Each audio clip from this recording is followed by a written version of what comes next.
Shalom warga kerajaan, berjumpa lagi kita di Kingdom Community.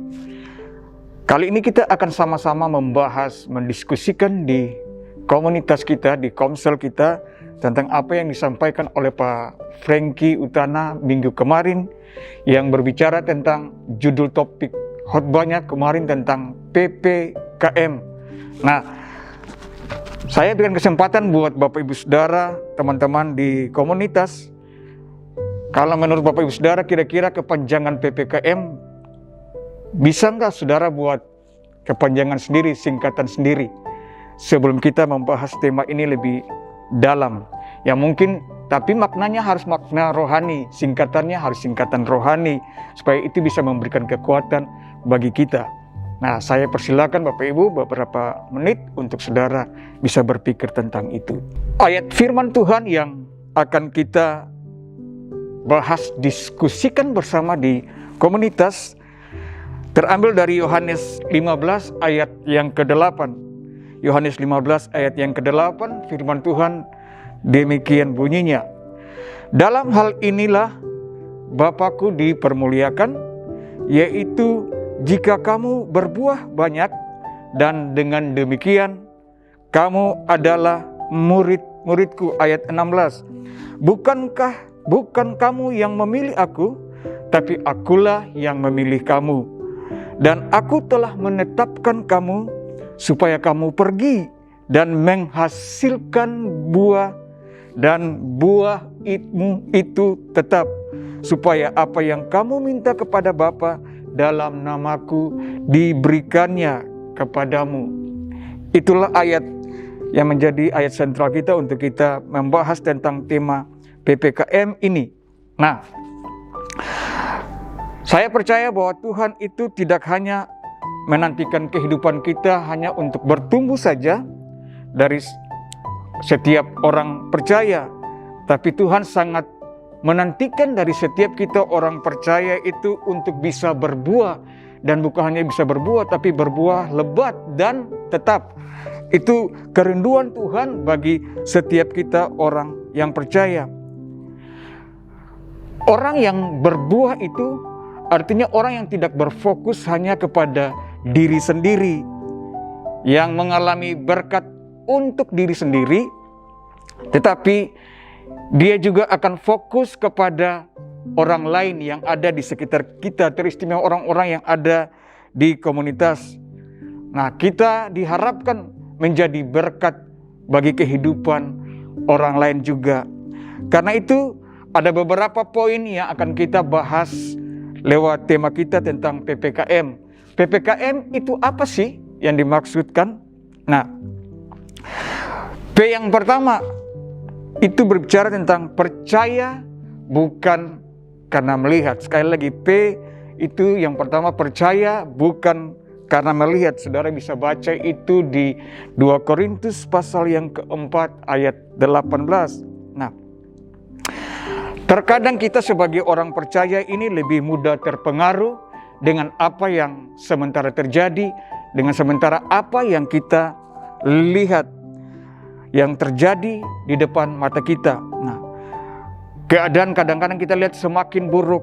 Keadaan itu kondisi yang tidak bisa terkendalikan seperti kondisi-kondisi yang kita hadapi saat ini.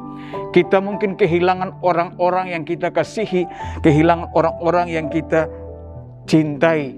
Nah, kadang-kadang peristiwa-peristiwa yang itu yang ada di depan mata kita itu membuat kita itu meragukan Tuhan. Nah, karena itu sebagai orang percaya, kita harus lebih percaya dan melihat apa yang tidak kelihatan, yaitu pernyataan tentang janji Tuhan bagi setiap orang percaya lewat kebenaran firman-Nya. Sekali lagi, kita harus melihat penyertaan Tuhan dan janji-janji Tuhan melalui firman-Nya kepada setiap kita orang percaya. Hal inilah yang menjadi dasar untuk kita mengalami kehidupan yang tidak hanya bertumbuh, tapi di tengah-tengah keadaan dan kondisi apapun. Kondisi apapun itu tidak menghalangi kita untuk kita bisa berbuah maksudnya. Kondisi apapun tidak menghalangi kita untuk berbuah lebat, dan buahnya itu harus tetap. Karena itu Bapak Ibu yang dikasihi oleh Tuhan, kita harus tetap percaya dan mengandalkan Tuhan dalam kehidupan kita. P yang kedua dari PPKM, yaitu perluas kapasitas hati kita. Bapak Ibu bisa baca di Roma pasal 1 ayat yang ke-21. Perluas kapasitas hati di sini adalah tentang bagaimana kita menaklukkan, menundukkan pikiran kita kepada kehendak Allah. Sekali lagi, bagaimana kita senantiasa menundukkan pikiran kita kepada kehendak Allah. Tentu lewat firman-Nya yang kita baca, kita dengar setiap hari. Sebab terkadang Bapak Ibu yang dikasihi Tuhan, pikiran kita sering dikuasai oleh keadaan yang kita lihat. Apalagi keadaan itu menjadi keadaan yang menakutkan. Ada kekuatan-kekuatan di dunia ini yang bisa mempengaruhi iman dan percaya kita. Karena itu di P yang kedua ini, perluaskanlah kapasitas hati saudara. Maka hidup kita tidak akan menjadi lebih gelap, lebih bodoh, dan lain sebagainya. Sebab itu, taklukkan pikiran saudara kepada kebenaran firman Tuhan dan janji-janjinya bagi kita semua. Yang berikut, K dari istilah PPKM. K adalah kenali blind spot kita masing-masing, atau mengenali tentang apa yang menjadi kelemahan kita. Yang menjadi blind spot itu bicara titik buta kita. Jadi saudara harus kenali kelemahan saudara dalam kehidupan ini. Nah, titik-titik kelemahan kita dalam hidup ini kadang-kadang sering menjadi penghalang untuk kita bisa bertumbuh dan bisa berbuah. Saat kita mulai mengenalinya, saudara, ini yang perlu saudara ingat, bawa itu kepada kaki Tuhan. Sehingga Tuhan bisa menyatakan pribadinya kepada kita. Dan sungguh saya percaya ketika Tuhan menyatakan dirinya kepada kita, kita akan mengalami pertumbuhan. Apa yang menjadi kelemahan kita itu, Tuhan bisa berkuasa dan menyempurnakan semuanya itu bagi kehidupan kita.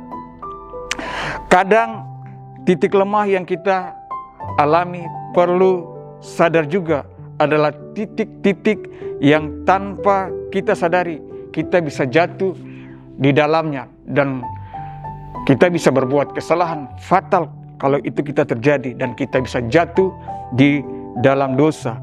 Sebab itu kita perlu untuk banyak mengintrospeksi diri kita. Bapak Ibu yang dikasihi oleh Tuhan, ketika kita menemukan titik lemah kita, datanglah pada Tuhan untuk minta pemulihan. Sekali lagi, kalau saudara sudah menemukan titik lemah itu, datang kepada Tuhan untuk minta pemulihan, sehingga hidup kita kembali bisa berbuah lebat, terus berbuah, dan nama Tuhan dipermuliakan. Istilah PPKM, M artinya mempedulikan orang lain. Nah, Bapak Ibu bisa baca itu di Matius 22 ayat 39. Mempedulikan orang lain. Nah, mungkin ketika saudara dalam kondisi-kondisi terjepit, ada beberapa hamba Tuhan ketika mereka mengalami kondisi yang terpapar COVID, ada banyak beberapa yang menelpon mereka, minta didoakan dan lain sebagainya. Nah, dalam kondisi yang terpapar, saya lihat beberapa hamba Tuhan dengan kesaksian yang luar biasa. Itu mereka mendoakan orang lain. Mereka memberi diri untuk orang lain, tidak melihat kondisi yang sementara mereka hadapi. Nah, ini salah satu contoh bagaimana kita mempedulikan orang-orang di sekitar kita, mempedulikan orang lain. Karena itu Bapak Ibu yang dikasihi oleh Tuhan, sekali lagi saudara jangan kecewa dan putus asa dengan keadaan yang sementara kita lihat, yang sementara terjadi, sementara kita alami.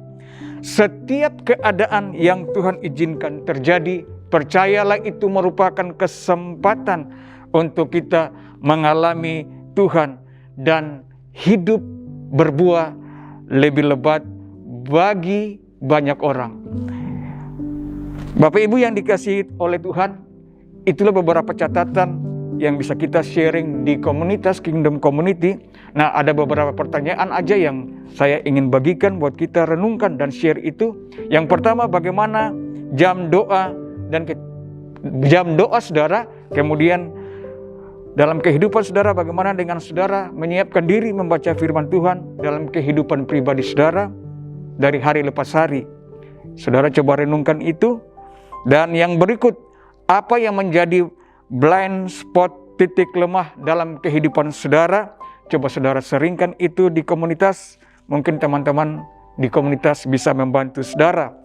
Dan yang penting bagi Bapak Ibu saudara, komitmen dan langkah-langkah apa yang harus saudara lakukan supaya kita terus bisa berbuah dalam keadaan dan kondisi apapun yang sementara kita hadapi dan yang kita lihat. Itu beberapa pertanyaan yang saya ingin bagikan kepada saudara untuk kita diskusikan di komunitas kita. Mari kita berdoa. Bapa, di dalam nama Tuhan Yesus, terima kasih untuk kebenaran firman-Mu.